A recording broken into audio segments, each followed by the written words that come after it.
e esse é um processo, estrito senso, é um processo de uma empresa X contra um ato judicial. Ele não é erga omnes, ou seja, ele não é oponível de forma automática para toda e qualquer empresa. Ele depende de uma manifestação da empresa, caso a caso, processo por processo. Mas o que é essa decisão? Essa decisão basicamente trouxe a possibilidade que já era garantida pela reforma trabalhista, mas que no judiciário trabalhista ele era muito difícil, a prática era muito difícil, porque existia um ato do próprio TST que dificultava a transferência a alteração de uma garantia judicial por um seguro fiança. Então, por exemplo, a empresa que tem uma execução trabalhista em seu desfavor e tem que garantir o juízo para apresentar um embargo de execução, essa garantia do juízo, antes da reforma trabalhista, ela só se dava no próprio dinheiro ou numa penhora de algum bem, seguindo aqueles requisitos lá do CPC.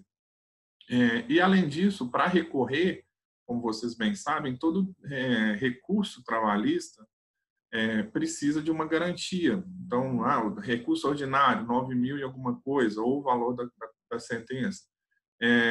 Recurso de revista, 18 mil e uns quebrados, ou o próprio valor da sentença. Então, esse valor, tanto de depósitos recursais, quanto de eventuais penhoras ou execuções que a empresa depositou e está lá numa caixa, numa conta vinculada da Caixa Econômica, ela, por essa decisão do CNJ, foi facilitado a alteração, a substituição dessa garantia e desses depósitos recursais pelo seguro-fiança. Isso não significa que você vai deixar de pagar, não significa que vai haver alguma alteração no processo em si e na dívida em si. Por que a gente falou que isso influencia muito em fluxo de caixa? Porque nesse momento de crise, o que as empresas podem eventualmente fazer? Peticionar nesses processos, e aí seria processo por processo, porque essa decisão não é erga omnes.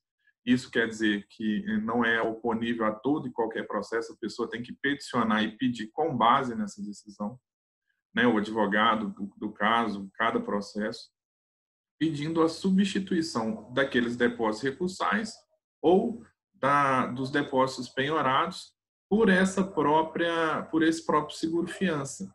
Isso fará com que esse valor em dinheiro retorne ao caixa da empresa e você dê um seguro-fiança lá no processo judicial. Isso não altera o cenário do processo, da dívida, não altera nada.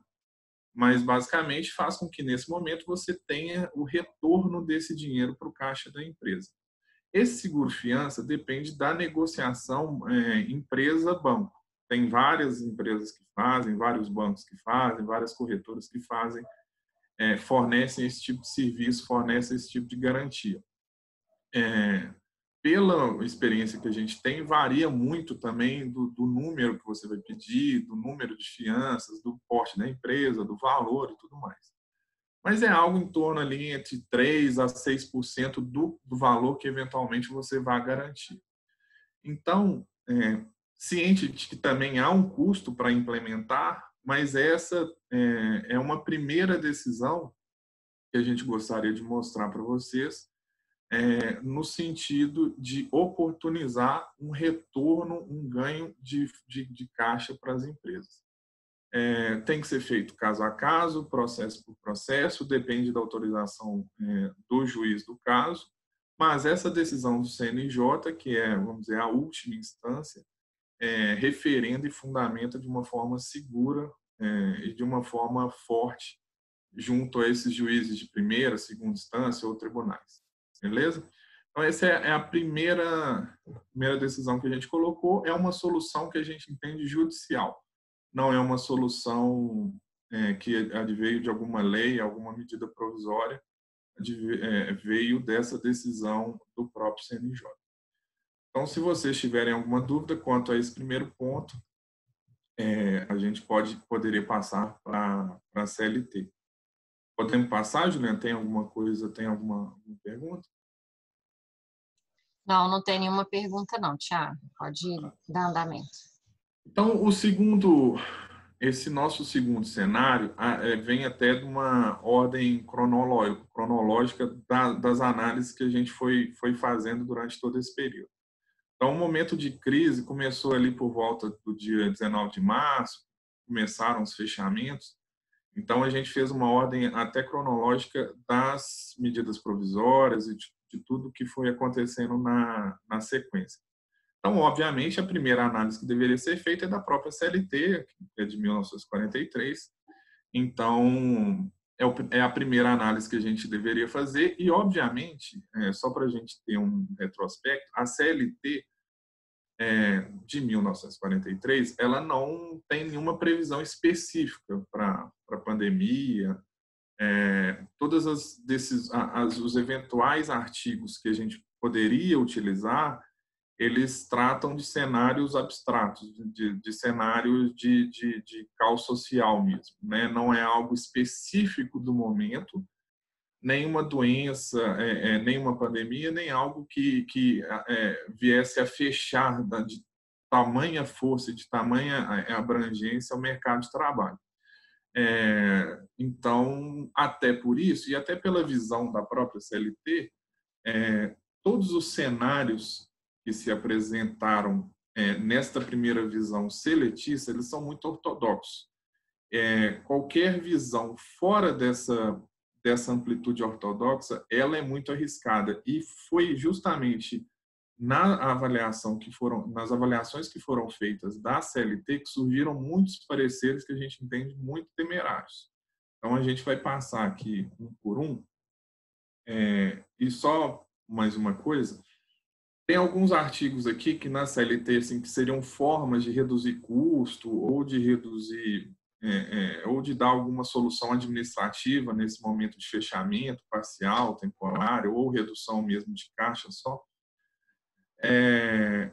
que a gente vai tratar mais à frente nas próprias medidas provisórias, porque elas foram melhor tratadas nas medidas provisórias. Então, por exemplo, férias, home office, banco de horas, tudo isso a gente vai tratar nas medidas provisórias, porque a visão da CLT, ela justamente por ser ortodoxa, ela foi melhor contemplada nessas medidas provisórias, melhor adequada. Então a gente vai tratar aqui o que é estritamente da CLT. O que foi melhor tratado depois ou o que não é aplicável, a gente vai tratar mais à frente ou não está aqui. Então, o primeiro artigo, que eu acredito que muita gente deve ter se deparado com ele, ter observado em algum momento ter sido citado sobre ele, é o artigo 503 da CLT, que ele está reproduzido aí. Basicamente, o que ele diz é a possibilidade, o que ele traz é a possibilidade de se reduzir 25% da remuneração do empregado, mas não tem nenhuma conexão com redução de jornada. Isso aqui que a gente está dizendo não tem nada a ver com a medida provisória a 936, que é a de redução de jornada com redução salarial. Aqui, o artigo 503 basicamente diz que em situações de força maior, né, que basicamente são essa situação de pandemia que a gente está vivendo, poderia o empregador reduzir 25% da remuneração do empregado. Se você lê esse artigo, em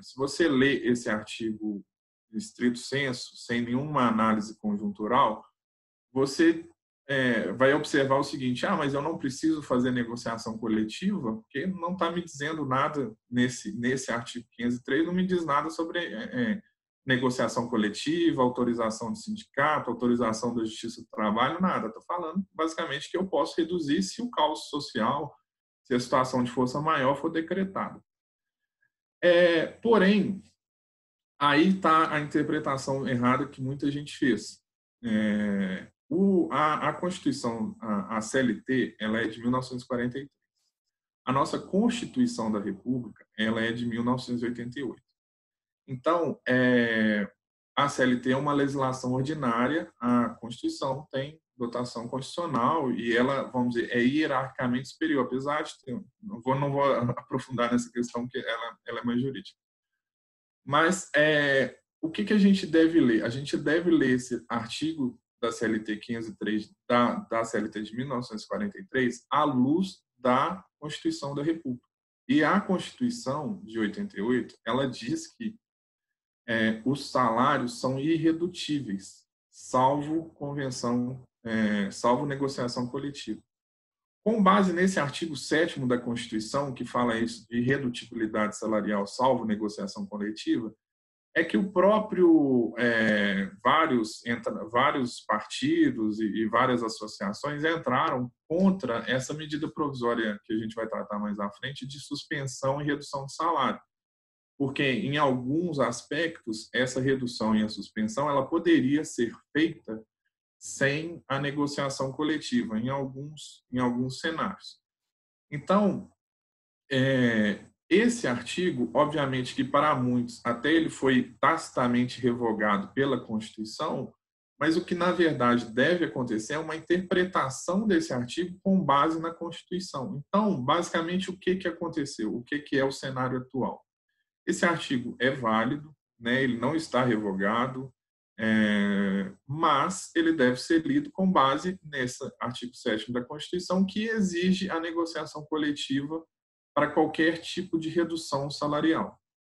Então, a exceção do que está escrito, é a redação do próprio artigo, a gente deve ter só essa cautela. Então, neste tópico, dá para fazer a redução de 25%, desde que sem nenhuma redução de jornada, desde que seja feita a negociação coletiva, ou um acordo coletivo, ou isso esteja previsto em convenção coletiva.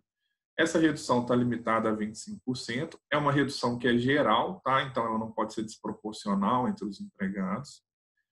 O motivo de força maior que é exigido pelo próprio artigo, ele está regulamentado e declarado no Decreto Legislativo número 6 de 2020 e na medida provisória 927 também de 2020. Então, basicamente, o único incremento que a gente coloca à própria literalidade desse artigo é a necessidade de negociação coletiva. Existe uma lei, que é essa lei 4.923 de 65, que basicamente ela diz a mesma coisa que aí está escrito, dos 25%, a redução. Lá fala-se da necessidade de negociação coletiva, mas ela cria uma série de outros requisitos para esse tipo de redução, como, por exemplo, a necessidade de recontratação dos empregados, eventualmente demitidos, o período contratar ninguém durante um período de mais 6 meses. Então, essa lei, sim, ela é inaplicável diante da existência, não inaplicável, ela é inoperante. Eu acho que ela não faz muito sentido diante desse artigo 503, que ele é mais simples, ele é mais direto, mas ele deve ser lido à luz da Constituição da República. Tá? Então, é uma primeira forma judicial, via CLT, de se fazer uma redução, mas tem que se ter essa cautela da negociação coletiva que não está expressa, porque a Constituição da República ela é, em tese, superior à própria CLT e seria inconstitucional fazer de forma diversa. Tá? Então, esse é o primeiro tópico que a gente gostaria de tratar aqui. O segundo artigo, também da CLT, e esse artigo é bem polêmico, ele é até bem... ele chama fato do príncipe, porque é um cenário que veio de outras esferas do direito. Ele é típico até do direito administrativo, do direito civil, ele não é próprio do direito do trabalho. O fato do príncipe, que eles falam assim, o império do governante, não o império do príncipe poder alterar o meu negócio. Basicamente é isso, grosso modo. E a literalidade desse artigo, se a gente lê, e ele está aí reproduzido, a gente, numa leitura rápida, a gente vai entender, mas isso aqui é o cenário que está acontecendo hoje, então eu não preciso pagar verbas salariais ou rescisórias, seja lá o que for. E para piorar só um pouco a situação, esse foi o artigo usado aí umas 2 semanas atrás pelo próprio presidente Bolsonaro para pressionar os governos que estavam sustentando a questão do isolamento social, para pressionar no sentido de que, se você mantiver o isolamento social, as empresas podem eventualmente requerer o pagamento de salários ou verbas rescisórias do governo que ordenou esse fechamento. Mas esse é mais um artigo que tem que ser lido constitucionalmente, com base nas outras esferas do direito, e inclusive da sua origem, que é do direito administrativo.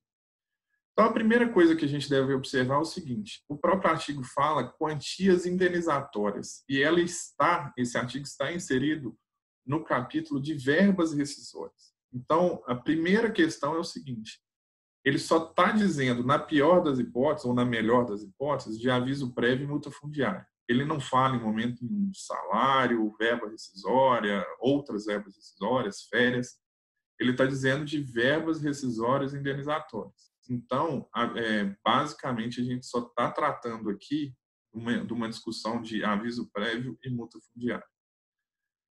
Além disso, o próprio artigo traz alguns requisitos, como continuidade da atividade, fala aí até encerramento definitivo. E não é simplesmente o fechamento temporário, não é simplesmente uma impossibilidade de forma de comércio, né? Um comércio que está fechado, ou uma loja minha de venda de imóveis que está fechada temporariamente, mas a empresa continua, a atividade continua. Então, esse é mais um requisito, não é tão simples assim. E aí vem a grande questão que, no meu entender e no entender da maioria dos doutrinadores, da jurisprudência, impugna a utilização desse artigo, que é a necessidade que esse ato governamental de eventual fechamento seja discricionário, ou seja, seja intencional, tenha um requisito individual, um requisito subjetivo, direcionado, individualizado. Até para vocês entenderem o histórico desse artigo, esse artigo, apesar de estar na CLT de 43, esse artigo em específico ele é de 51. E ele foi inserido na CLT no momento em que se fechou a atividade de jogos de azar, cassinos e tudo mais no Brasil. E aí por pressão desses negócios, por pressão desse mercado, foi inserido esse artigo na CLT para atender esse momento. Então, até a inserção dele nos ajuda nesse cenário, na análise desse cenário atual. Ou seja, por exemplo, tornou-se ilegal o comércio de cigarro no Brasil. Por exemplo, aí sim eu entendo que seria aplicável, que é um ato discricionário. Eu vou fechar a loja tal, eu vou fechar o empreendimento tal, porque vai passar um viaduto, vai passar um metrô naquele lugar. Então, aí sim, é um ato discricionário, um ato individualizado. Esse momento de pandemia é discutível até se é um ato, a própria autoria do ato, a legitimidade do ato é discutível, porque é algo que vem da própria OMS, são recomendações médicas. Existe a garantia máxima e constitucional, que é a preservação da vida, que vai se sobrepor a qualquer outro argumento trabalhista, comercial. Então, a preservação da vida também suplanta essa questão de ato discricionário e individualizado. E a jurisprudência, até com base nisso, a jurisprudência tem sido muito reticente na utilização desse fato do príncipe para outros casos, e até eu entendo que seria muito reticente para a aplicação desse caso. Obviamente que ainda não se chegou a essa discussão aprofundada na própria Justiça do Trabalho, porque é um fato novo. Mas, de toda sorte, eu entendo que, em que se pese vários pareceres nesse sentido, em que se pese a própria declaração aí do presidente, eu entendo que esse artigo, para esse momento, é inaplicável. né? Os atos governamentais, no meu entendimento, não são discricionários, eles não são direcionados, eles são individualizados. E se você levar isso para uma seara judicial, certamente vai se falar em direito à vida, em direito maior. Então, a possibilidade dessa discussão ser prejudicial a quem eventualmente utilize é muito alta. Então, esse aqui é um dos elementos que a gente coloca como de não utilização, apesar de todos os pareceres e de vários comentários que rodaram. Então, esse eu recomendaria não utilizar. Outra forma que a gente está colocando aqui como uma redução de custo, ela não é uma redução de custo propriamente dita, mas talvez é uma solução administrativa para alguns cenários. O artigo 133, que depois até foi parcialmente reproduzido na medida provisória 927, ele diz que aquele empregado que permanecer numa licença remunerada, basicamente é o seguinte: ele está em casa, sem trabalhar, sem estar de férias ou acumulando banco de horas, está em casa. Por exemplo, isso é muito aplicável para o pessoal do grupo de risco, né, que eventualmente não pode, ou não pode trabalhar fisicamente, ou não consegue trabalhar, mas também não está afastado com um atestado. A pessoa está em casa e você está remunerando ela. Tá?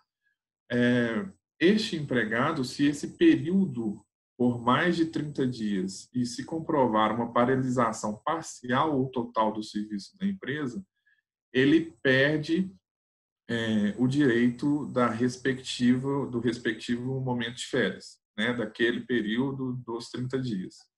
Então, é uma solução administrativa que não tem um custo financeiro efetivo aqui direto, mas é uma solução, principalmente para esses empregados que você não consegue trabalhar, eles não estão trabalhando em home office, porque é inviável, ou porque você não quer, você eventualmente não está acumulando banco de horas. Então, para esse empregado que talvez esteja sem solução, uma das soluções é que, pelo menos, você possa fazer a compensação das férias, né? A quitação das férias com base nesse artigo. E esse artigo foi literalmente reproduzido na medida provisória 927, que a gente vai tratar mais à frente.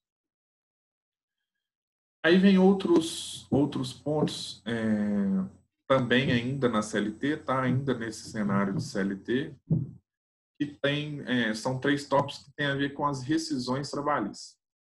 O primeiro tópico é relacionado ao FGTS, mas, na verdade, à multa fundiária.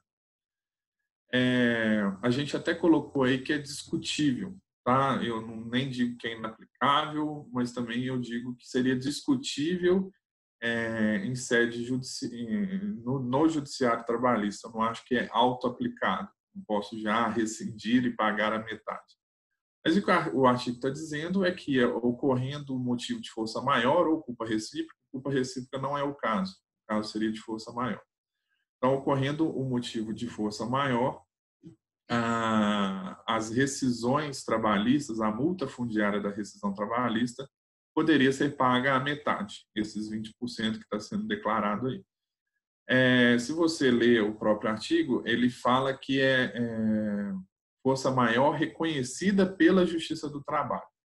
E aí que está a dúvida, né, do cenário, porque a força maior que foi reconhecida foi legal, foi reconhecida por decretos legais e por uma medida provisória a ser eventualmente validada pelo Congresso.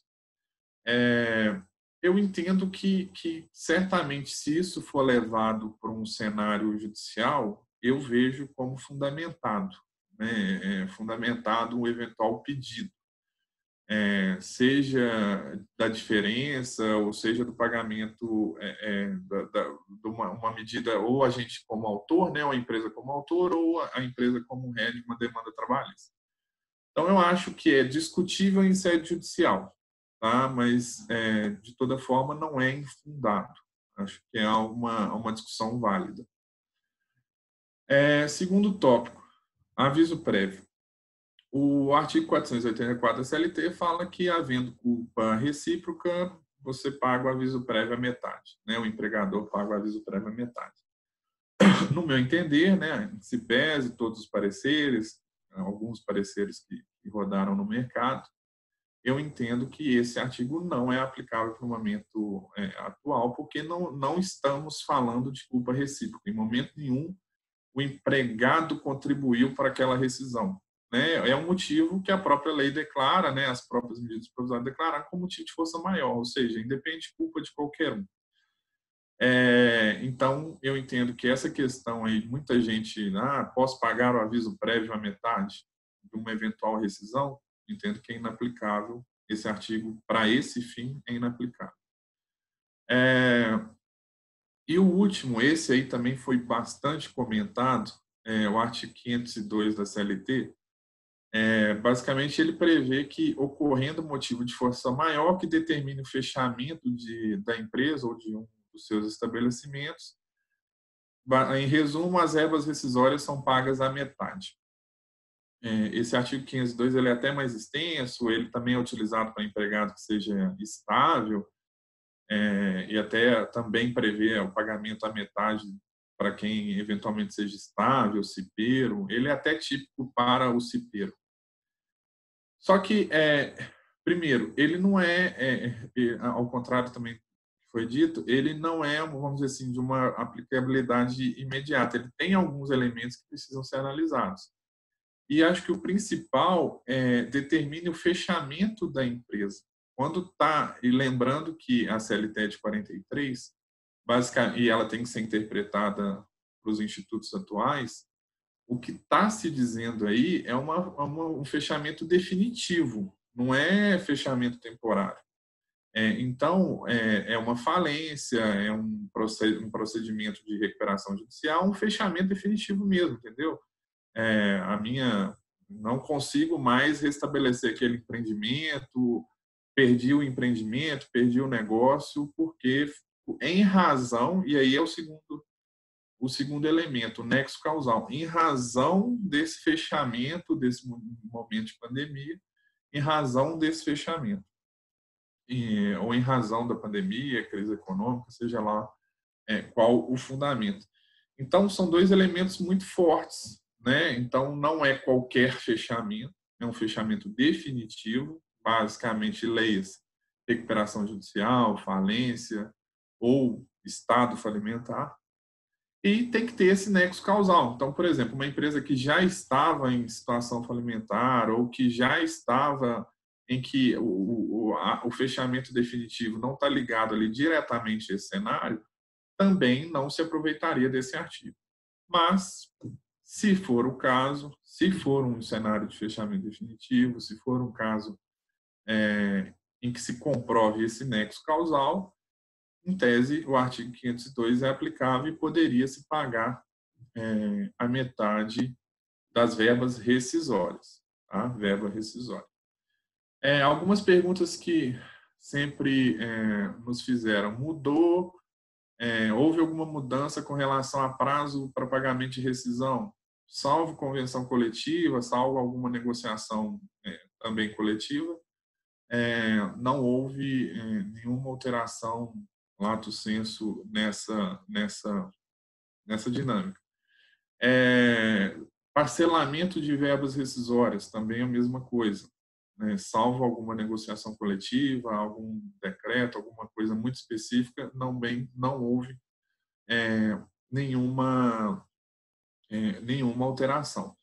Então, basicamente, o que tem de CLT que é muito ortodoxa, a gente tratou aqui, outras a gente vai tratar nas próprias medidas provisórias que a gente vai tratar mais na sequência, mas essas são as visões seletistas, né? Se alguém tiver alguma pergunta, aí a gente pode passar para as medidas provisórias em que as soluções são mais profundas e mais efetivas, mas até aqui de soluções judiciais e agora seletistas. Tem alguma Sim, pergunta? tem uma pergunta do Jorge.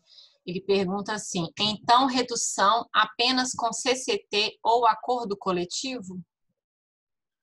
Sim, mas só esclarecendo que essa aqui, eu vou até voltar, essa redução que a gente tratou aqui do artigo 503 não é a redução da MP, da medida provisória, mas sim, se você quiser utilizar o artigo 503 nesse formato, só com convenção coletiva e negociação coletiva, porque esse artigo em que se pese não declarar expressamente a necessidade da negociação coletiva, ele deve ser lido à luz da Constituição da República, que é posterior e uma lei maior. Então, sim, se você quiser utilizar o artigo 503, só com negociação coletiva. Ok, era só essa pergunta. Obrigada. E aí a gente, até cronologicamente, a gente vai tratar aqui da primeira medida provisória efetivamente trabalhista, que foram uma sequência, acho que foram quase 20 medidas provisórias que foram editadas pelo governo aí nos últimos 30 dias. Então, a primeira medida provisória de 1º de abril foi a 927. Ela é muito ampla.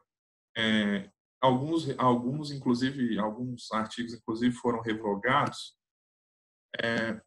E assim, só voltando ao tema e o que a gente está efetivamente tratando aqui, algumas questões, eventualmente assim, jurídicas, de discussão, de processo, a gente não vai entrar, só para ficar bem claro, tá? Mas, obviamente, depois vocês podem me perguntar, até se tiver alguma dúvida em algum trecho específico. A gente vai trazer aqui elementos que possam ajudar você, empregador, a resolver um problema administrativo ali de como operar com seus empregados ou de uma redução efetiva de custo. Como eu falei lá atrás, esse primeiro trecho da própria medida provisória, ele reproduz o artigo 133, que é aquele se você tiver de licença remunerada durante um período maior de 30 dias, você perde o direito às férias. É uma reprodução clara e expressa do próprio artigo. 133 já estava previsto na CLT, mas foi referendado, então é bom até dar uma acréscimo de segurança jurídica. Os outros pontos, neste tópico em específico de licença remunerada e banco de horas, acho que o principal é até o banco de horas. Pela própria reforma trabalhista, que já flexibilizou, o banco de horas, ele se fosse negociado de forma individual, ele teria uma validade de 6 meses, ou seja, ele poderia ser usufruído, ou compensado num período de 6 meses, e se fosse por uma negociação coletiva, ele poderia ser um prazo maior, de até 12 meses, ou outro tipo de negociação, mas ele estava limitado temporalmente a esses 12 meses. O que foi dito pela medida provisória 927 foi que durante esse período, ou que a pessoa está em casa, ou até de trabalho parcial, mas não esse trabalho parcial da medida provisória de redução de jornada. Então, durante esse período em que o empregado não tem uma destinação específica ali de trabalho, pode-se acumular o banco de horas, e aí não tem limite para acumular, e essa compensação pode se dar por até 18 meses. Isso contado do término do estado de calamidade. O estado de calamidade decretado pelo Decreto Legislativo número 6 de 2020, ele vai até dezembro desse ano. Pode ser que ele seja revogado antes. Então, isso vale um acompanhamento aí com os jurídicos, cada jurídico de vocês. Mas, hoje, o decreto legislativo está em vigor até dezembro de 2020. Então, a gente teria mais 18 meses, até mais 18 meses, para essa compensação. É lógico que ela pode ser feita desde agora, com a retomada parcial, mas tem esse limite dos 18 meses, e o outro limite é o próprio limite da CLT das 2 horas diárias, extras diárias. Então, um empregado que trabalha numa jornada de 8 horas, ele, em tese, poderia trabalhar só 10 horas com essa compensação de mais 2 horas. Não é uma redução efetiva de custo, mas é uma solução que pode trazer essa compensação do que você está gastando agora, mais à frente, até com o não pagamento de horas extras, né? E só lembrando mais um ponto, esse acordo aqui específico de banco de horas, ele não precisa de negociação coletiva se for nesses termos da medida provisória. Nesses termos, for extrapolar, se for diferente, precisa da negociação coletiva. Pode estar também numa negociação coletiva, mas não é obrigatório, pode ser feito por contrato individual. Outras soluções da própria medida provisória. O teletrabalho, o home office, é uma possibilidade que foi trazida também pela própria reforma trabalhista de 2017. Esse home office não é típico lá do artigo 62 e outros lá da reforma trabalhista, mas basicamente o que essa medida provisória implementou é mais a segurança jurídica. Além disso, trouxe a possibilidade, né, declarou a possibilidade que esses estagiários e aprendizes também poderiam fazer o home office. As antecipações de férias individuais e coletivas, a CLT, as férias coletivas, elas tinham um aviso prévio de 15 dias, e as férias individuais 30 dias. O que trouxe a medida provisória é que essas férias, para a comunicação delas, elas podem ser feitas com 48 horas de antecedência. Então, isso trouxe uma flexibilização para, eventualmente, você declarar as férias individuais ou coletivas.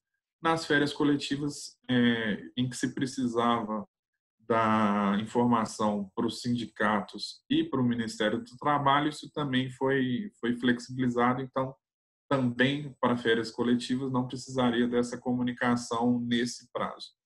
Então, basicamente, agora é um prazo de 48 horas de comunicação e você também pode antecipar férias, mesmo que elas não estejam no período concessivo. É óbvio que isso tem o seu risco de, eventualmente, a pessoa sair logo depois se você não conseguir fazer a compensação disso ou em trabalho ou na própria rescisão, mas é uma possibilidade que a legislação criou. E, além disso, aí sim uma redução de custo efetivo. As férias que antes precisavam ser pagas antes do usufruto das férias, agora o valor das férias dos dias você pode pagar no 5º dia útil do mês subsequente, junto com os salários, né? Ou de forma ordinária, junto com a folha de pagamento. E o terço constitucional, ou seja, um terço de férias, você pode pagar até dia 20 de dezembro. Isso é opcional. Então, a empresa pode usufruir desse benefício ou não. Basicamente, é uma prorrogação do pagamento do período de férias. Férias coletivas, eu até adiantei. Feriados. A medida provisória trouxe a possibilidade de você antecipar os feriados. Então, por exemplo, 7 de setembro, você faz por acordo com o empregado, né, também com o aviso prévio de 48 horas, falando, olha, o 7 de setembro você vai usufruir, esse feriado eu estou antecipando para agora, que é um momento em que eu estou fechado parcialmente ou totalmente, ou redução ou uma redução, uma paralisia parcial. Então, é uma possibilidade de você antecipar os feriados para que naquelas datas em que se espera que a economia já esteja retomada, você consiga trabalhar e o empregado não precise folgar naquelas datas ou, eventualmente, você pague parte você pague aquele dia como hora extra lá na frente, né? Então, uma possibilidade de antecipar. A única diferença é que os feriados religiosos, o empregado precisa anuir. Em momento nenhum, isso aqui precisa de negociação coletiva. A única diferença é que, para os feriados que não sejam religiosos, você basta comunicar, ou seja, não precisa da anuência do empregado. Para os feriados religiosos, eu preciso da anuência dele, da concordância. Isso pode se dar pela própria medida provisória, pela via digital, ou, se o trabalho ainda tiver de forma física, um aditivo ou um comunicado simples nesse sentido já é o bastante. Aí sim uma redução de custo, mas temporária, né? Vamos dizer, uma suspensão, um prolongamento, é a questão do FGTS. O FGTS, devido nas competências de março, abril e maio, eles podem, tá? Se eventualmente a empresa quiser pagar, ela paga. Mas elas poderão ser pagas em 6 prestações devidas a partir do mês de junho. Então, a partir de junho, você, em tese, teria que pagar o FGTS da competência de junho. E, além disso, essas competências março, abril e maio, parceladas em até 6 prestações dali para frente. Então, o empregador tem essa possibilidade de postergar o pagamento. Havendo a rescisão antecipada antes desse período de pagamento, você vai ter que pagar todo aquele saldo devido que você deixou de pagar naqueles meses. Na verdade, deixou de pagar não, houve uma suspensão autorizada. Aí um requisito um elemento muito interessante dessa medida provisória, que ela trouxe, e vale o destacar, até porque é uma segurança jurídica que pode trazer uma redução ou evitar várias discussões judiciais daí para frente. O Covid-19, por essa medida provisória, ele não foi declarado como uma doença do trabalho, exceto comprovação do nexo causal, né? Então, esse exceto também deve ser muito observado. Então, o empregado que ou contrair a doença e vier a óbito, ou contrair e voltar, ou contrair e tiver algum tipo de sequela, a presunção legal é de que aquilo ali não é uma doença laborativa, não é uma doença do trabalho, e isso traz uma enorme segurança jurídica do ponto de vista de você evitar questionamentos do gênero. Agora, existe o exceto. Então, se eventualmente o empregado comprovar que e isso eu acho, do ponto de vista judicial, difícil, se ele comprovar que ele adoeceu no exercício do trabalho ou adoeceu por aquele ou comprovando ali uma árvore genealógica de como ele pegou, que era do empregado tal e pegou, ou porque foi exposto no tal dia.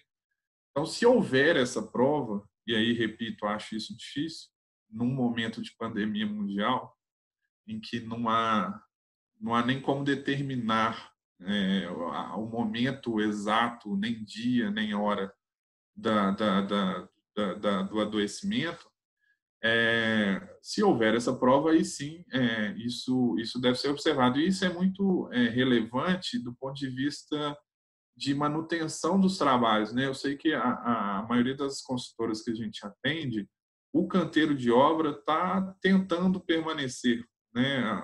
Um ou outro problema, mas está tentando manter. E toda hora chega uma pergunta assim: mas e aí, será que isso não gera um problema? Não gera, é um risco? De fato, é um risco, né? Eu entendo até que tem obviamente devem ser adotadas todas as medidas de segurança, máscara, distanciamento, grupo de risco de forma alguma deve continuar, ou sim, com muitas restrições. Então, assim, feita todas essas observações, a grande questão que a gente pode extrair desse artigo é que há uma presunção de que não é doença laborativa, e isso traz alguma segurança, uma segurança relativa, para que esses trabalhos permaneçam, né? Sejam lá em qual atividade for, desde que, obviamente, sejam autorizados, né? Não haja nenhum impedimento, decreto municipal ou governamental de suspensão das atividades. Mas é preciso ter muita cautela também no momento de eventual descobrimento de um adoentado, de um caso, até para que isso não sirva de prova justamente dessa exceção, de que isso vire uma prova do nexo causal. Porque provado o nexo causal, eventuais problemas que aquele empregado tiver dessa doença, ele poderá invocar danos morais, danos patrimoniais e pior ainda se vier algum tipo de falecimento, né? E aí é um processo da família. Além disso, na própria medida provisória 927 também, o que trouxe foi a possibilidade das CCTs vencidas e vincendas serem prorrogadas, né, ou serem utilizadas por um prazo de até 180 dias a critério do empregador. Tá? Então, que a reforma trabalhista tinha proibido de retroagir, essa medida provisória trouxe essa possibilidade. As fiscalizações da Ministério do Trabalho, Ministério Público, elas devem ser orientativas num período de 180 dias, a contar de 23 de março, exceto essas questões aí que a gente colocou de registro CTPS, trabalho escravo, infantil, que aí sim elas continuam de forma inalterada. Também trouxe, né, a medida provisória também trouxe essas possibilidades de suspensão dos exames médicos, na verdade, uma prorrogação, exceto demissional. Os próprios treinamentos de segurança também podem ser feitos à distância. E as eleições para a CIPA, né, também estão suspensas durante esse período da medida provisória. Então, são flexibilizações, né, vamos dizer, administrativas. Essa medida provisória 927, ela trazia também, eu não sei se vocês lembram, a possibilidade de uma suspensão do contrato de trabalho, aí sem nenhuma contrapartida, nem do governo e também nenhuma exigência do próprio empregador, mas isso foi revogado no mesmo dia. Então, por isso que a gente não colocou, ela foi reeditada na outra medida provisória que a gente vai tratar mais à frente. Então, assim, com relação à medida provisória 927, os principais elementos são esses. Vocês têm alguma dúvida? Tem uma pergunta assim, Thiago. A Fernanda pergunta: o tomador de serviços pode exigir que o prestador pague normalmente o FGTS dos trabalhadores que estão na obra? Vai depender do seu contrato, tá? O contrato o contrato de prestação de serviço que você mantém com esse terceirizado, provavelmente ele vai dizer que o empregador, né, o terceirizado, ele deve pagar com todas as obrigações trabalhistas. Normalmente é isso que a gente vê aí no mercado. Eu não poderia afirmar, porque eu teria que ler o seu contrato de forma específica, mas daí eu vou presumir que está dessa forma. Se tiver essa presunção, e aí você deve estar perguntando isso porque você está eventualmente com medo de lá na frente esse cara não pagar, ou desse terceirizado não pagar, ou sua obra vai terminar no meio do caminho, né? Se não tiver uma determinação específica, eu entendo que é uma prerrogativa do empregador. O empregador é que deve escolher se vai pagar ou não, exceto alguma disposição contratual que você possa exigir dele esse pagamento de forma imediata, porque basicamente ele vai estar cumprindo a CLT, né? Ele vai estar cumprindo a legislação trabalhista mesmo postergando.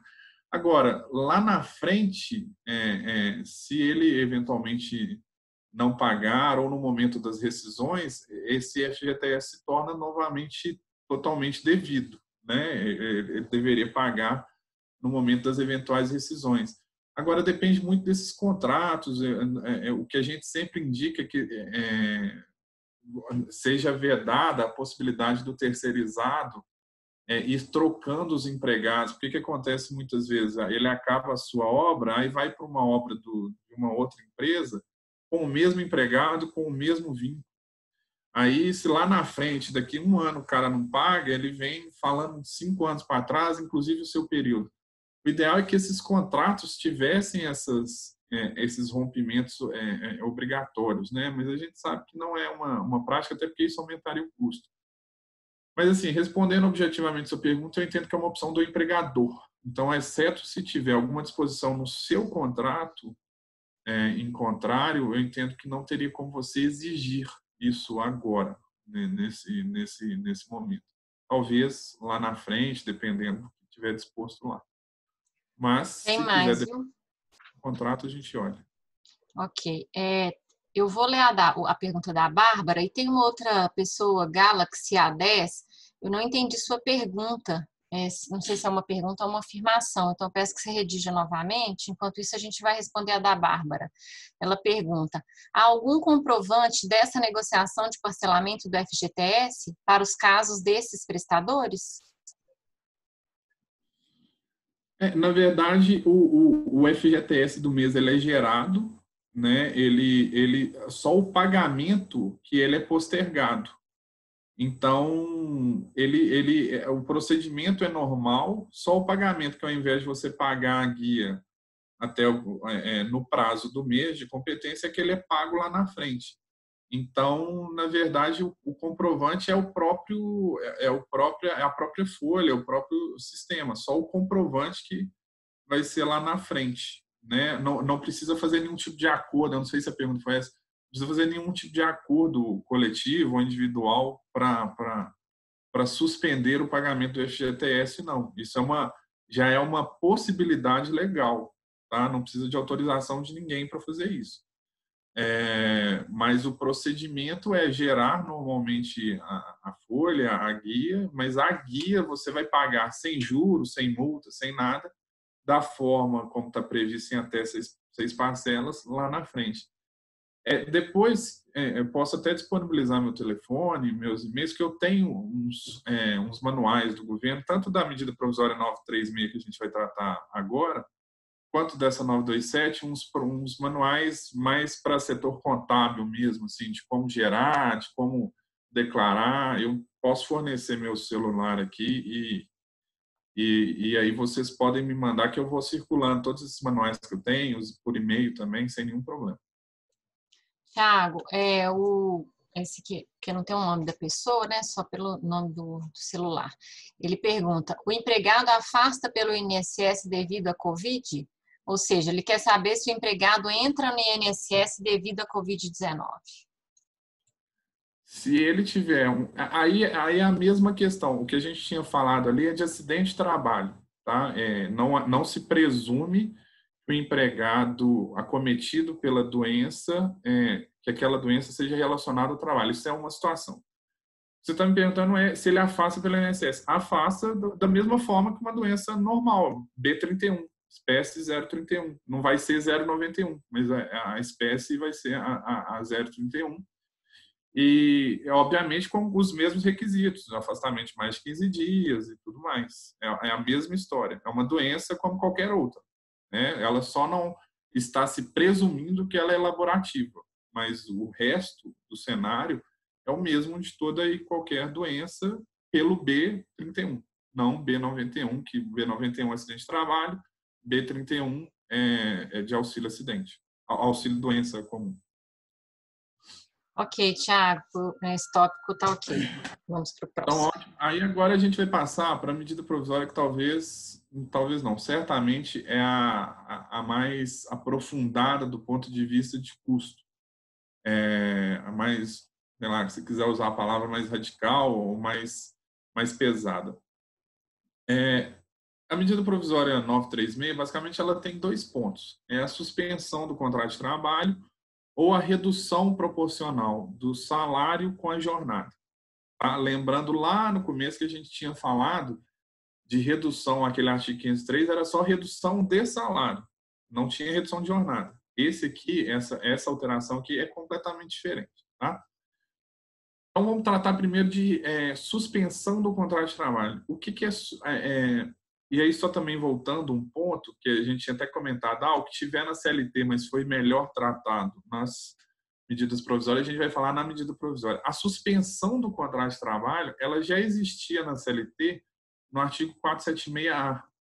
Mas o artigo 476-A tem uma série de requisitos, como, por exemplo, no período de suspensão, a empresa teria que fornecer um curso, dispor de um curso, teria que ser mediante negociação coletiva independente de qualquer cenário. Então, é algo que se tornou inoperante, inaplicável. Está lá o artigo 476-A, pode ser, mas ele é inaplicável nesse novo cenário da medida provisória. Então, a suspensão do contrato de trabalho, que não se confunde com interrupção, interrupção é férias, é a licença, a suspensão é o contrato de trabalho perder os seus efeitos, né, durante aquele período. Então, durante o estado de calamidade pública, o empregador poderá, por até 60 dias, suspender o contrato de trabalho. A primeira pergunta que muita gente me faz é até 60 dias, pode ser 30 mais 30? Pode fracionar. Pode ser 40, pode ser 20? Pode, não tem nenhuma proibição. É até 60 dias e pode fracionar.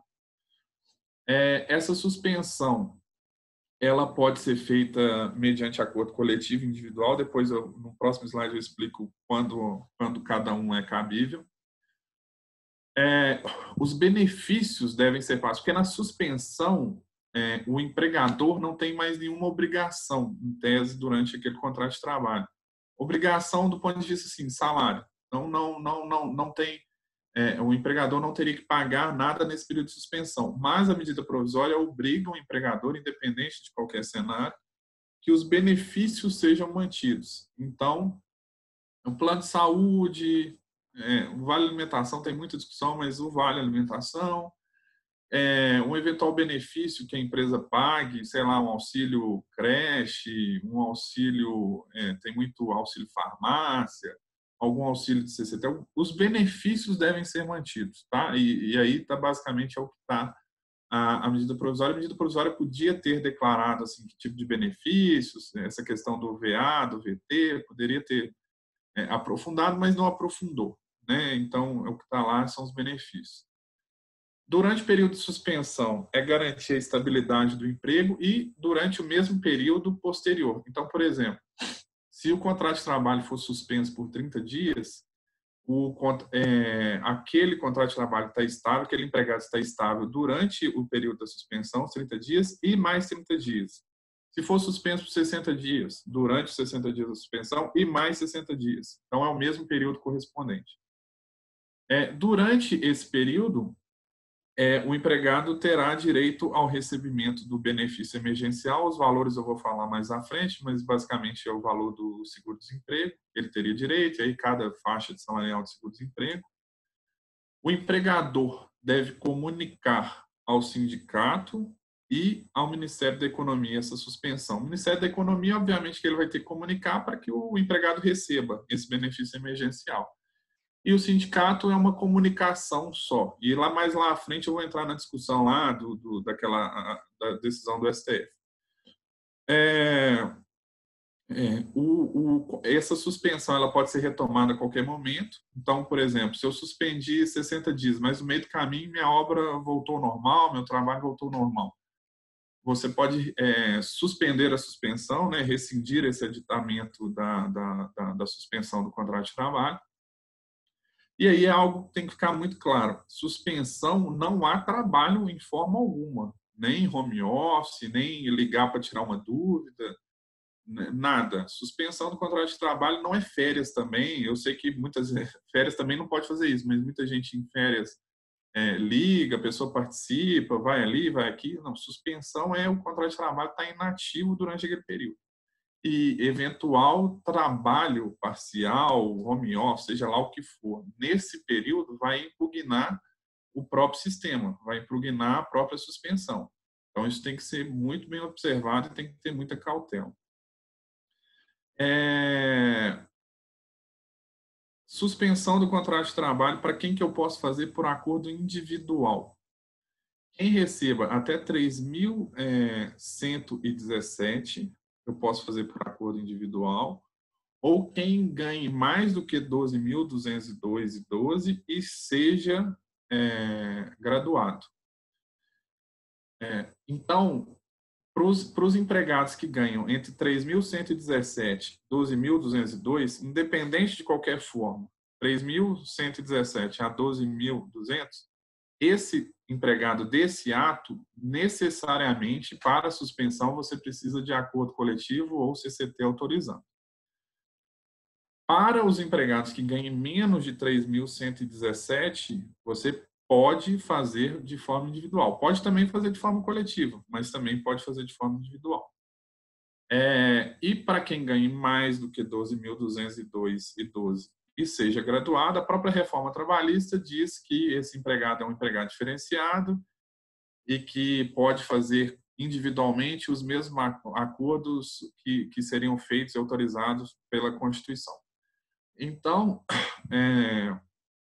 a suspensão, vamos dizer assim, as linhas de cortes para saber o que dá para ser feito individual, o que dá para ser feito coletivo, são essas. Qual que é a diferença entre as empresas? A empresa que tenha receita bruta anual de até 4,8 milhões, ela só precisa manter o benefício, ela não vai pagar mais nada, né, durante esse período, exceto se ela quiser. Ela pode complementar algum valor, e esse valor que ela complementar tem caráter indenizatório, ou seja, não tem nenhum reflexo em FGTS, INSS, imposto de renda, é um caráter indenizatório, né, não tem caráter salarial.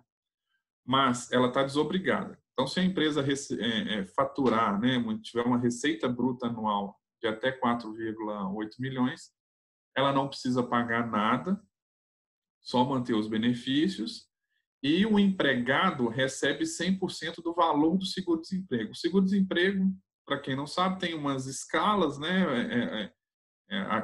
Quem ganha até 1.200 alguma coisa é o valor da remuneração vezes 0,8, entre 1.200 a 1.500, se não me engano, é o valor o 0,8 mais a soma do valor mínimo, e depois tem um teto que é 1.800 alguma coisa, o teto do seguro-desemprego. Então, para esse empregado que ganhe, por exemplo, até 3.117, se você for uma empresa que fature tem uma receita de até 4,8 milhões por ano, ele vai receber 100% do valor do seguro-desemprego, e você, empresa, vai só manter o benefício, pode suspender por até 60 dias e pode ser por acordo individual. Se você for uma empresa que tiver uma receita bruta anual superior a 4,8 milhões por ano, você deve manter 30% da remuneração desse empregado, mais esses 30% que você pagar do salário dele também tem caráter indenizatório. Então, já é também uma redução de custo. E por que não tem pagamento de salário na época? Porque o contrato está suspenso. Então, o contrato suspenso não tem salário. Então, tudo que está sendo pago para o empregado agora, ou é o benefício emergencial do governo, ou é uma verba indenizatória da empresa. Seja opcional lá na empresa até 4,8 milhões, seja até obrigatório para essa empresa que fature mais do que 4,8 milhões por ano. Então, para esse empregado dessa empresa que fatura mais, você vai pagar, a empresa paga 30% do salário do empregado e ele recebe ainda 70% do valor do seguro-desemprego, né? E aí, dependendo da remuneração e da faixa que ele tem. Essa questão assim do acordo coletivo individual, só para vocês entenderem, a lógica do governo foi uma lógica matemática até. Então, para o empregado que receba essa remuneração de até 3.117, a eventual queda de receita, né, mensal que esse empregado venha a ter, ela é menor do que nessa faixa de 3 a 12 mil, né, ou de 3 para frente. De 3 para frente, a redução ela vai gradualmente sendo maior, justamente em razão do valor do seguro-desemprego. né, que tem esse teto ali de 1.800. Então, essa situação de poder fazer por acordo individual ou coletivo, apesar de todas as discussões de constitucionalidade, que a gente vai até tratar mais à frente, residem justamente nessa questão. Então, suspensão é isso. A outra possibilidade da medida provisória é de redução de jornada e salário, todas de forma proporcionais. Então, você pode reduzir a jornada em 25, 50 ou 70, né? Redução proporcional da jornada, e proporcionalmente reduzir o salário. A redução ela pode ser feita por até 90 dias, também pode ser prorrogada, tudo mais, até 90 dias. Também precisa comunicar ao sindicato, comunicar ao Ministério do Trabalho, Ministério da Economia, e também pode ser restabelecido a qualquer momento ou no final do próprio contrato. Quem pode fazer por acordo individual? Acordo coletivo. Se a minha redução for de até 25%, for de 25% ou de até 25% do salário e da jornada, para todas as faixas salariais, eu posso fazer por acordo individual. Tá? Se a minha redução for de 50%, jornada e salário, também nessa faixa dos 3 aos 12 mil, eu preciso de acordo coletivo.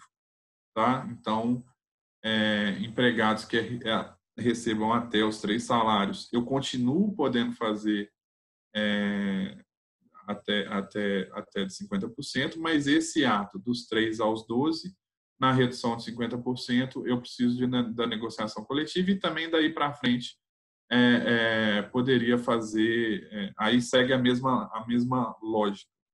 Né? E a lógica também é matemática, porque aí a redução para essa faixa de até 3.117, ela é menor, né? Uma redução ali, porque na verdade não há uma redução considerando que o valor, que você também reduziu jornada, né? O valor da sua hora trabalhada ele até supera, né? Ele até vai ficar maior do que o original. Mas assim, de receita familiar, de receita do empregado, há essa queda. Então esse é o cenário. Então, o empregado que reduzir 25% do salário e da jornada, ele recebe 25% do seguro-desemprego do governo. O que reduzir 50% vai receber 50% do governo. O que receber 70% vai receber do governo. Se reduzir 25%, a empresa paga 75% da remuneração. Se reduzir 50%, obviamente 50%. Se reduzir 70%, a empresa vai pagar 30% da remuneração. Então, basicamente, as possibilidades são essas. A medida provisória, ela vale para todo tipo de empregado, tá? Então, até doméstico, temporário, aprendiz, todos empregados. A medida provisória tem uma vigência de 120 dias, mas a gente não pode confundir a vigência da medida provisória, que eventualmente vai ser votada e se transformar em lei, com a vigência dos efeitos. Os efeitos de, assim, eu posso reduzir e suspender até o final do ano, exceto se essa medida provisória cair, não for votada, aí sim, aí cada jurídico, você tem que acompanhar cada jurídico de vocês. Mas eu posso adotar essas medidas de suspensão e de redução até o final do ano, até 31 de dezembro. A medida provisória em si tem uma vigência de 120 dias e espera-se que ela seja votada e se transforme em lei. Então, com relação a isso, com relação a essa medida 936, a gente tem dúvida, Juliana? Várias. É a mais polêmica. Foi a que mais tivemos dúvidas aqui. Uma pessoa tinha perguntado sobre suspensão do contrato em período inferior a 30 dias, mas você já respondeu, ele mesmo escreveu respondido. A Tina perguntou: posso suspender o contrato da empregada doméstica gestante? Haverá prejuízo no momento dela receber o auxílio maternidade? Essa é uma questão difícil. Em tese não está proibido, mas você prejudicaria bastante o seu empregado, porque o benefício emergencial pago pelo governo, ele não pode acumular com algum benefício do INSS.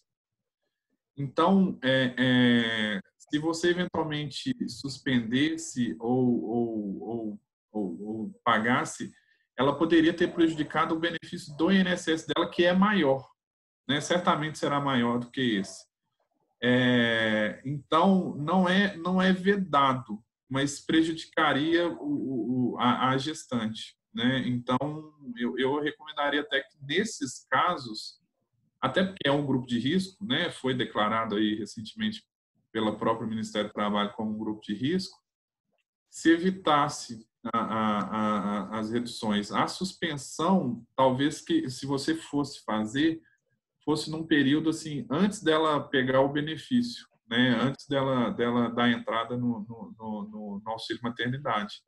Até para que você não prejudique e temporalmente, porque também o outro benefício é maior também temporalmente.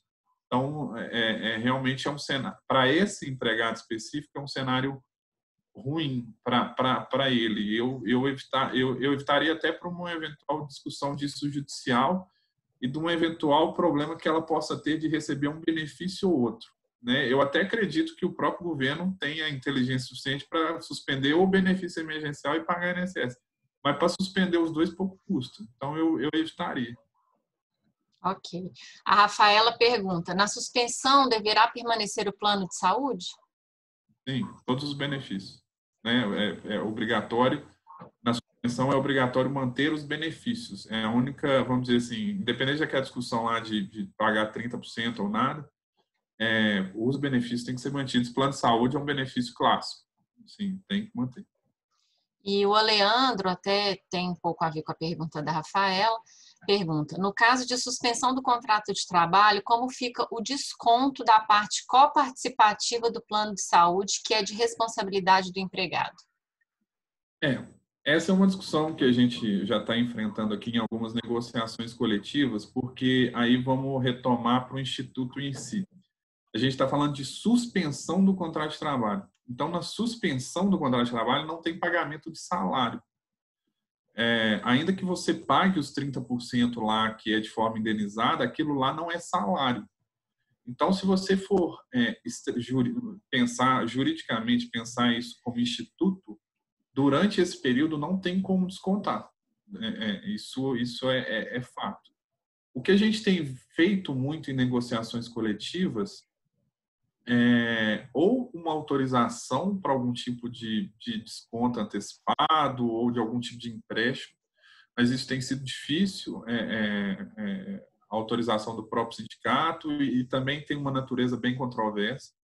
Mas a maioria das convenções que a gente tem feito e negociações que a gente tem negociado, os próprios sindicatos têm exigido que esses valores retidos ou acumulados durante esse período, eles inclusive sejam parcelados no retorno.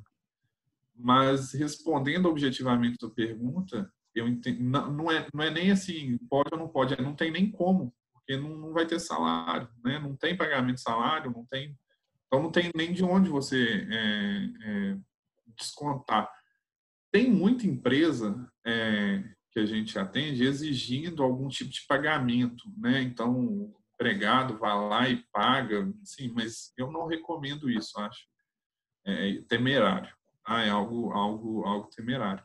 Mas não, de fato, tem esse problema mesmo na suspensão, um problema que não foi resolvido pela medida provisória, até porque é do próprio Instituto. Suspensão, o contrato está suspenso, não tem nenhuma obrigação, não tem salário. Esses benefícios governamentais que foram criados, eles têm caráter, vamos dizer, assistencial, e o próprio pagamento que a empresa fizer, ele tem caráter indenizatório. Então, de fato, isso é um problema. E por último, a Silvana pergunta: no caso de contrato intermitente, a empresa pode suspender o contrato? Aí ela continua a pergunta: a comunicação para que o colaborador tenha direito ao auxílio emergencial deve partir da empresa? Ainda no caso da suspensão do contrato intermitente, a empresa está isenta da participação dos 30%, mesmo tendo receita superior a 4,8 milhões? Vamos lá. comunicação para o Ministério da Economia e para o sindicato é sempre da empresa, vale para o intermitente. Qual que é o final aí, as outras perguntas? Ela pergunta se no caso da suspensão do contrato intermitente, a empresa está isenta da participação dos 30%, mesmo tendo a receita superior a 4,8 milhões. Se ela tiver receita maior do que os 4,8 milhões, ela sempre vai ter que pagar os 30% calculados sobre uma base dos últimos 12 meses. Né? Então, ela vai ter que fazer essa base, só se a base dela for zero. Entendeu? Se a base dela for zero, aí ela não teria como fazer esse pagamento nem dos 30%, a não ser que ela queira de forma opcional, né? Porque 0 vezes 30% é zero. Então, se ela não tiver utilizado, ela suspende. Mas se tiver alguma base remuneratória, ela vai ter que usar essa base vezes os 30%. E tem aí uma pessoa digitou aqui, eu não entendi se é uma pergunta, mas ele só escreveu assim, mas o valor do auxílio emergencial é estipulado em R$600. Aí não sei. No intermitente. Aí ele complementou aqui, no intermitente. É porque ele deve estar considerando como salário mínimo, né? Alguma coisa do gênero. Né? Deve ser os 70%. Mas, de toda forma, é isso. É aplicável também ao intermitente e vai depender da base. Isso também serve para comissionista puro, para quem tem a base, não tem uma base fixa. Mas, de toda forma, é isso.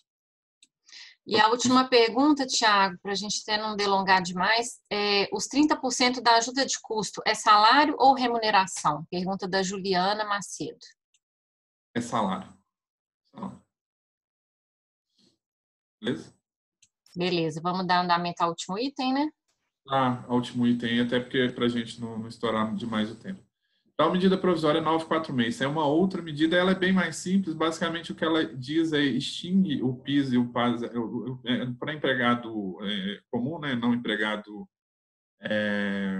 do governo, é PIS. Né? Então, ela extingue o PIS, os valores que o empregado eventualmente tinha direito do PIS, eles vão para uma conta do FGTS e vão ser administrados pela gestora do FGTS, né? que é a Caixa. Então, é algo até mais simples para a gente tratar. Basicamente, extinguiu o PIS, foi extinto o PIS, e, obviamente, que isso vai ser votado, é uma medida provisória, mas, em tese, não é igual o FGTS que suspendeu, nada. De fato, é um fim definitivo se for anuído pelo Congresso. E, eventualmente, as contas podem ser movimentadas e também há uma autorização, né, aí sim temporária, até 31 de dezembro, para saque de até um salário mínimo nas contas do FGTS. Não, a questão do PIS, sim, né, é uma redução, mas aí do FGTS interessa até mais aos empregados, no sentido de poder sacar, não o valor integral, né, mas o valor do próprio FGTS. O valor de um salário mínimo da conta do FGTS. Aí sim é algo mais, e aí deve surgir algum tipo de dúvida, e é algo mais efetivo no campo de redução. Então, a contribuição previdenciária patronal, o INSS patronal, né, de uma forma parecida com o que aconteceu no FGTS, não é que ele foi reduzido, ou ele não precisa pagar. O que houve é uma prorrogação.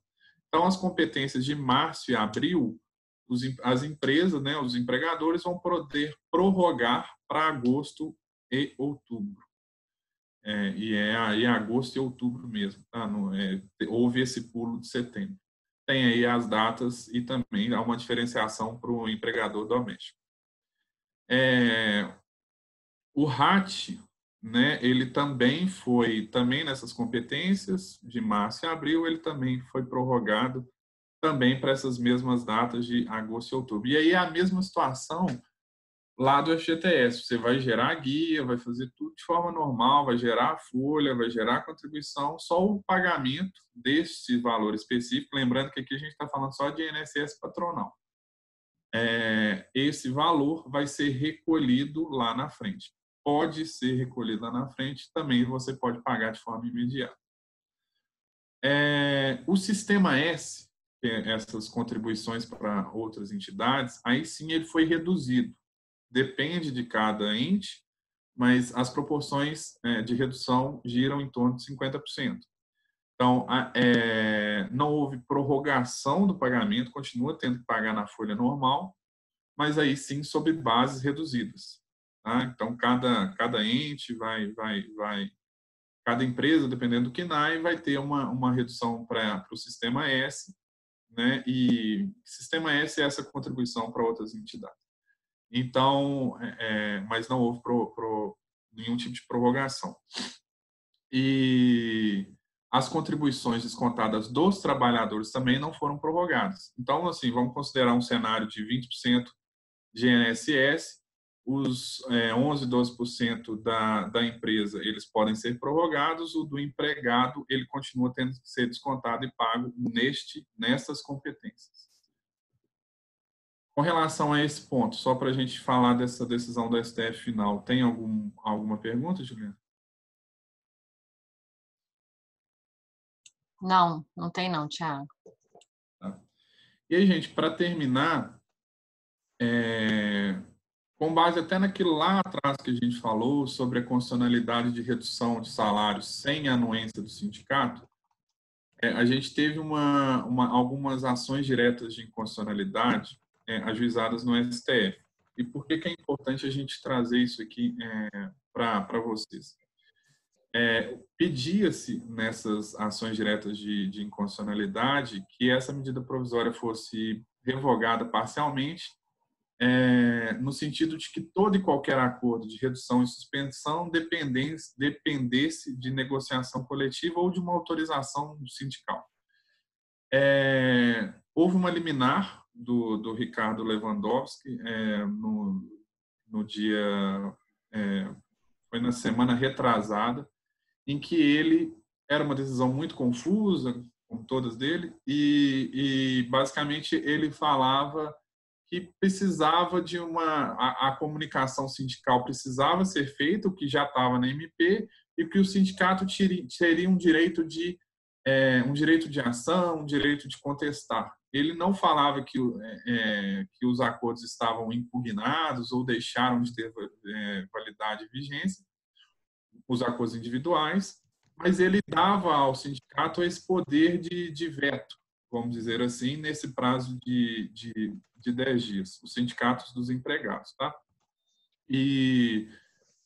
Mas no dia 17 de abril, né, houve uma decisão do Pleno do STF, ou seja, todos os ministros votaram, e é o STF, a decisão de instância maior, e ela impugnou essa liminar, e basicamente a medida provisória 936 foi mantida inalterada.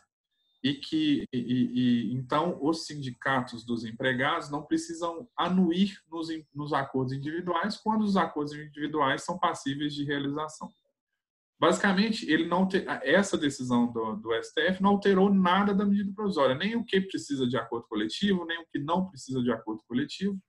Basicamente, o que ela disse você precisa só comunicar ao sindicato. E isso é importante dizer, porque a nossa prática aqui dos clientes que a gente atende, a gente fez mais de 90 acordos coletivos, negociações coletivas durante esse período, em vários locais. Então, durante todo esse período, a gente teve alguns sindicatos, a maioria foi bacana, assim, a negociação foi profissional e eles entenderam a situação. Mas alguns sindicatos não só inviabilizavam a negociação coletiva, como também nos acordos individuais eles vetavam, falavam que não estão homologados, que não iriam anuir, que iriam entrar com ação. Então, essa decisão foi muito importante para dar segurança jurídica para as empresas, até de um eventual processo judicial mesmo dos sindicatos ou dos próprios empregados, porque mesmo ciente de todos os eventuais problemas que essa medida provisória possa ter, e tem de fato alguns, o STF entendeu pelo bem maior que era a preservação do emprego, a questão da estabilidade, do pagamento de um benefício. Então, houve essa segurança institucional até para a gente fazer essas negociações coletivas, tanto individuais quanto coletivas. E as negociações coletivas que eventualmente estavam travadas nessa discussão de constitucionalidade, acabou que elas fluíram. Então, essa decisão veio por referendar tudo aquilo que a gente já tinha feito, as empresas já tinham feito. E aí, agora, basicamente, a única obrigação da empresa é comunicar ao sindicato os acordos individuais quando eles forem possíveis. Tá? De resto, não mudou absolutamente nada, e isso é bom para as empresas, né, e para os empregadores, porque é uma medida provisória que é boa para todo mundo, no meu entender, diante do cenário de crise. Lógico que ninguém esperava por isso, mas diante de todo o cenário de crise, é isso. Aí, até antes das perguntas, eu gostaria de deixar meu telefone e meu e-mail. Se eventualmente alguém quiser entrar em contato para todos os manuais que eu tiver, meu telefone é 011, tá?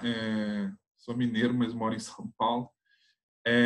96-902-8539, tá? Pode mandar também para o PLC Advogados, que me é direcionado para o e-mail que está aí abaixo, ou thiago.valadares@PLC Advogados, e aí também está aí abaixo o nosso endereço.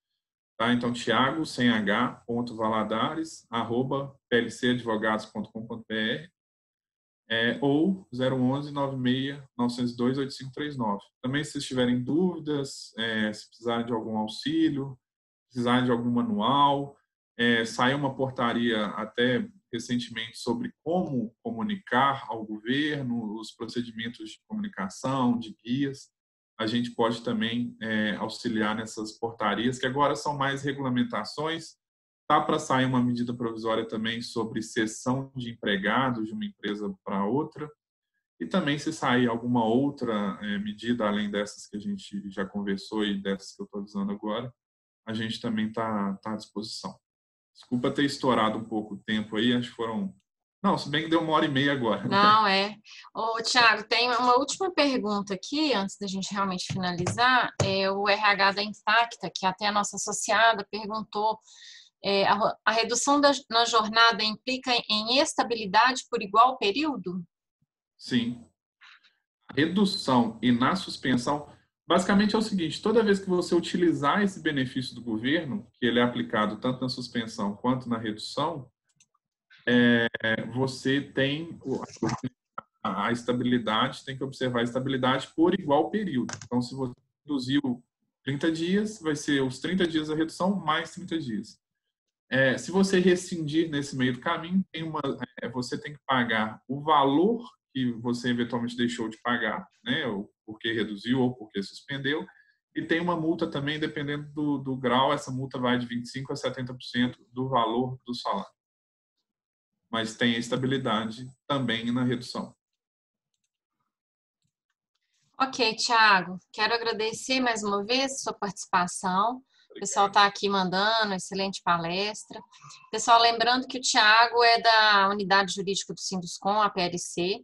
Qualquer dúvida, né, podem entrar em contato com o sindicato, que o sindicato faz a ponte, né, com a assessoria jurídica. Então, situações mais pontuais, específicas da empresa, ainda se tiver ficado alguma dúvida em relação realmente ao que foi explanado ou outros assuntos, podem entrar em contato com a PLC, né, no contato de Belo Horizonte, provavelmente, e eles encaminham para o Thiago, tá? Então, mais uma vez, obrigada, né?